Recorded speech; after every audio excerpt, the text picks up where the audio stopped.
Seja muito bem-vindo, candidato, candidata. Nós estamos aqui para darmos sequência ao nosso estudo sobre crimes contra a vida. E nós chegamos ao ápice dos crimes contra a vida no artigo 124 do Código Penal. Eu sou o professor William e nós já falamos sobre o artigo 121, 122 e 123. E agora, pessoal, nós vamos tratar do artigo 124 até o 128. Nossa, professor, mas tudo isso? Sim, pessoal, tudo isso. Esses artigos, apesar de demandarem muita atenção para que seja entendido, para a sua compreensão, não demandam muito tempo. Então, convido-nos para a nossa próxima aula, artigo 124. E, pessoal, do que trata de forma básica o artigo 124 até o 128? Pessoal, tratam de tudo que tem relação com o aborto, tá bom? Então, aqui nós entramos em uma esfera um pouco diferente do que nós já vimos até o 123, então chama-nos a atenção. Vamos lá, pessoal. Qual que é a primeira coisa que vocês precisam se atentar? Até agora, nós tínhamos tratados de crimes que tutelam a vida extrauterina, ou seja, a vida após o nascimento. Agora nós vamos entrar nos crimes que cuidam da vida intrauterina, ou seja, a vida antes do nascimento. E aí o que é importante que você saiba inicialmente? Quando começa a vida aqui para os crimes de aborto? Pessoal, existe muita discussão e tal, mas o que predomina é que a vida começa com a fixação do óvulo na parede do útero. Isso é chamado de nidação. E por que é muito importante saber disso, pessoal?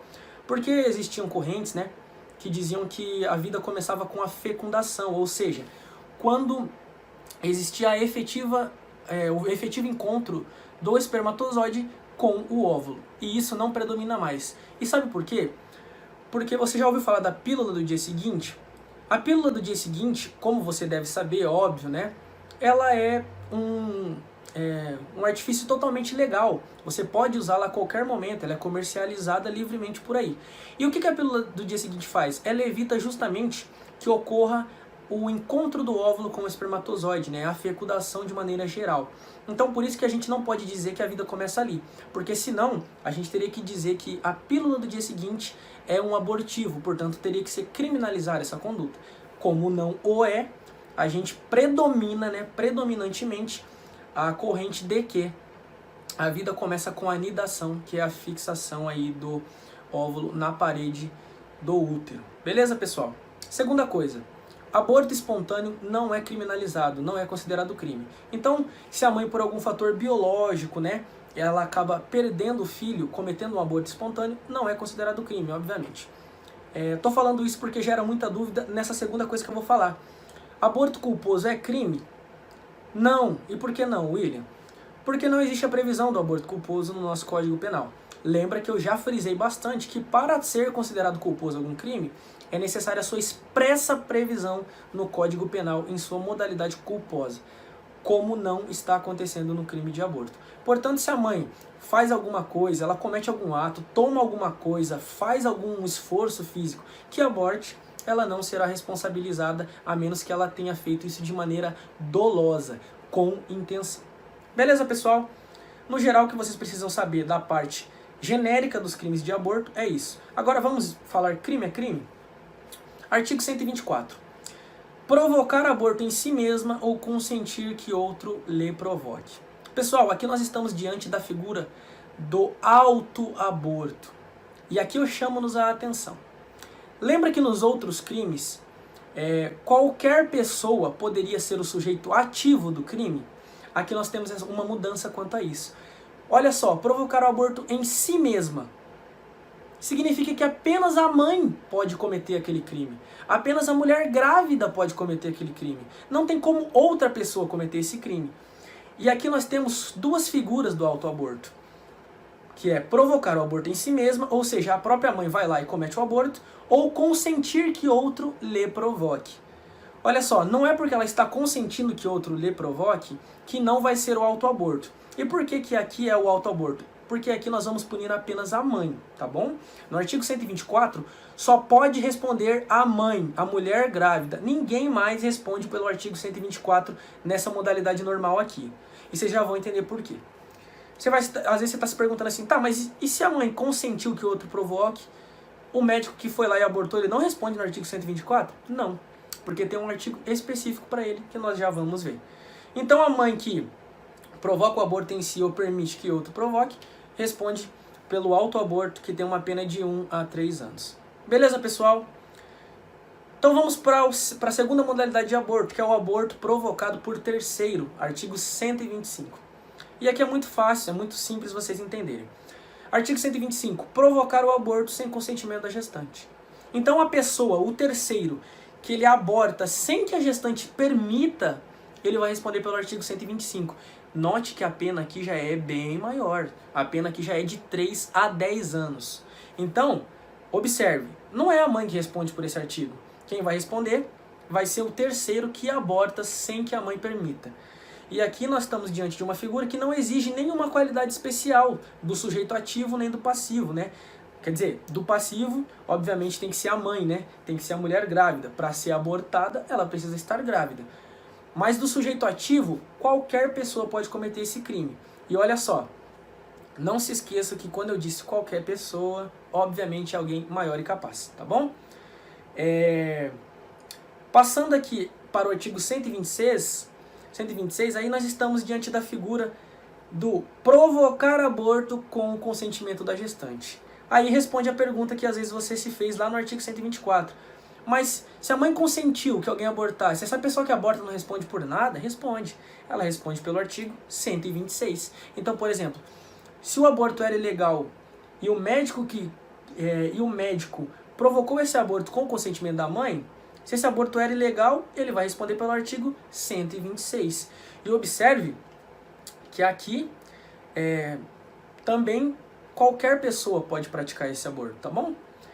No geral vai ser um médico, né? Porque geralmente a mãe que consente, ela não vai querer se arriscar a deixar que outra pessoa faça. Mas pode ser sim que outra pessoa cometa esse crime. Então, pessoal, observe que no primeiro caso, no artigo 124, exige uma capacidade específica da mãe. O sujeito ativo, ele exige uma qualidade específica. Qual que é a qualidade específica do artigo 124? Você tem que ser mãe, você tem que estar grávida. Senão você não pode ser a que vai provocar o aborto em si mesma. Não tem como.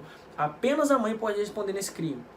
No artigo 125, provocar o aborto sem consentimento da gestante, não exige qualidade especial de quem está cometendo o crime, mas obviamente tem que ser no polo passivo uma gestante. Então, do polo passivo exige uma qualidade especial. No artigo 126, provocar o aborto com consentimento da gestante, exige a qualidade especial também só do polo passivo ali, no caso, que vai ser a gestante, né? Ela que está sofrendo a ação e não está praticando a ação. Quem pratica a ação nesse caso aqui pode ser qualquer pessoa, beleza? Agora se liga, pessoal. Vamos para o parágrafo único. Aplica-se a pena do artigo anterior se a gestante não é maior de 14 ou alienada, débil mental ou se o consentimento foi obtido mediante fraude. Gente, o que está dizendo aqui? Presta muita atenção.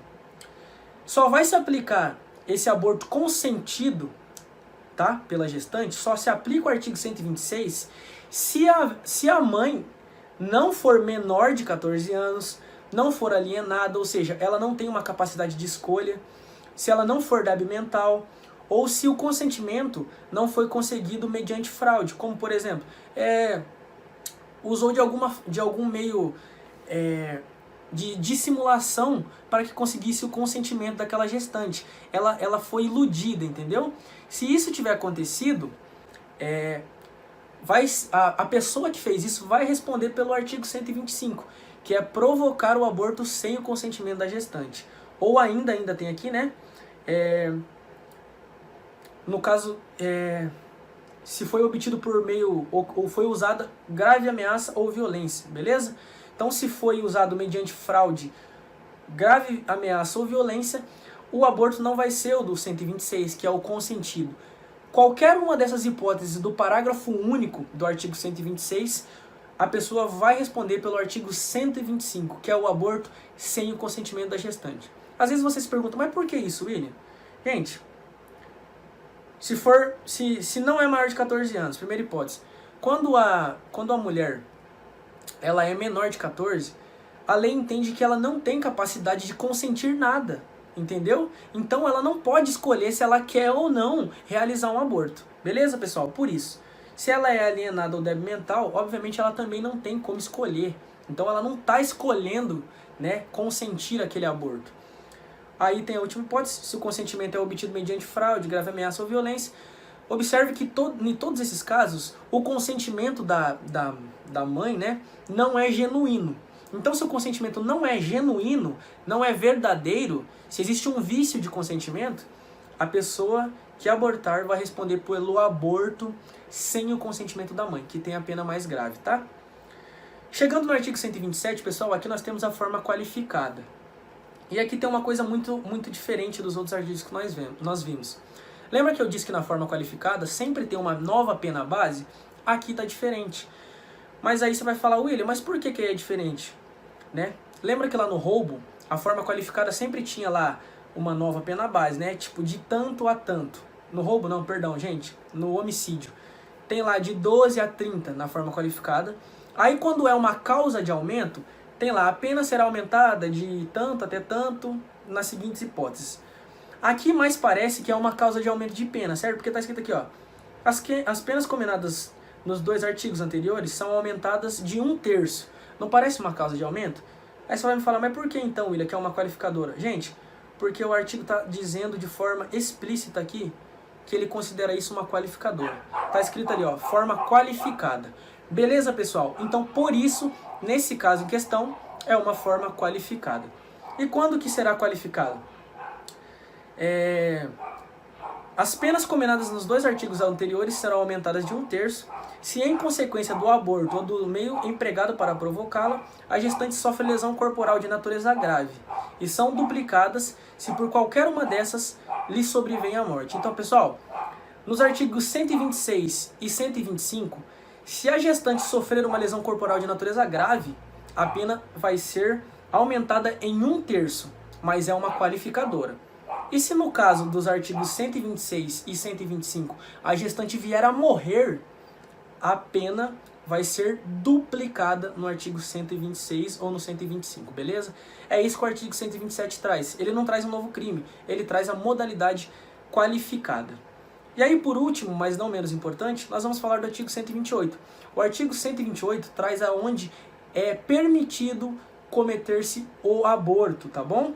E aqui é muito categórico porque ele traz que o aborto cometido por médico, tá bom? Então significa que para esse aborto ser legal, ele ser previsto dentro da legislação, é necessário que ele seja feito por médico, né, licenciado, que ele tenha o conhecimento técnico para fazer aquilo. Não é em qualquer lugar, beleza? E quais são as duas hipóteses que a lei permite o aborto?